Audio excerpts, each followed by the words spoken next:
Hello, this is Johnny Henson, Professor Poole, with Billiard University out of Phoenix, Arizona.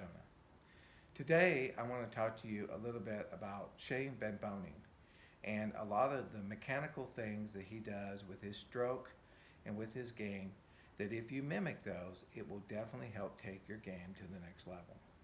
Without a doubt, Shane Van Boening has been the most dominant player definitely in the last 10 years.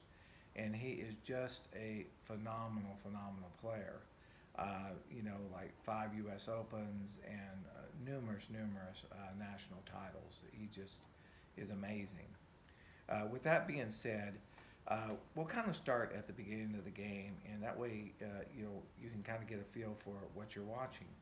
Let's say that first thing you need to do is you need to be a great lagger. You need to practice lagging and practice breaking. Because, let's say you and another player are dead even with each other. Well, if you can win the lag every time, or if you can win the make a ball on the break every time, well, naturally you're going to be in a huge advantage in that match. When Shane practices breaking, people that know him said sometimes he'll break 300 racks in a row to practice his break. That just shows you how committed this guy is to perfection. Okay, and so you can learn from that. So if you're not practicing your break, practicing your lag, well then that's what you need to work on. After the break, let's say that he makes a ball on the break, or if it's his first shot, he'll walk up to the table, and what he's doing is he's mapping out the entire run. He's mapping out the entire run, or he's figuring out a place where he's going to play a safety if he can't run out. He fails to run out very slim or very little, so he's mainly figuring out a way to make that first ball and find a way to run the rack. And so he once he pretty much makes up his mind what he's going to do, he commits himself.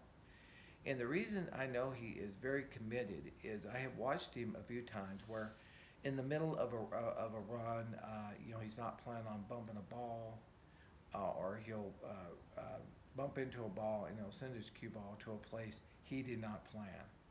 And at that point, he basically kind of stops, and he's trying to figure out any way that he can stick with his original game plan. And it's very difficult for him to change his mind. And I like that because he's not, oh, it bumped the ball, so I'm going to go and do this, this, and this. Because if you don't really think out the rest of that rack, you're going on instinct. You're going on emotion, and you're not really thinking out the rest of the rack. So, what he does when he does change his mind, he comes up with a totally different game plan. Then he commits to that new game plan, and then from that point on, he runs the rack. So mentally, as far as committing to the table runs or committing to the rack, is something that he does probably better than anybody I've ever seen. Um, Another thing that he does is he has one of the best strokes. A lot of what I teach in the 3-day seminar is basically a stroke very similar to what Shane does. A lot of people don't realize, but both his parents were world-class players. One of his relatives was one of the better instructors in the United States. So he's been around a lot of top people helping him literally his whole life. And so, with that being said, we'll kind of start with his bridge. I mean, his bridge is one of the best bridges. It's solid. It's on there, and when he puts it down, he's going down on that shot line. So his body, his cue, his bridge, his head, and everything are on that strict shot line. He's very consistent in the looseness of his grip. He's always taking a slow backstroke to a pause. He's very percival going forward without moving his head or dropping his elbow before he touches the cue ball. And so, with that being said, he has a really, really, really good stroke. So,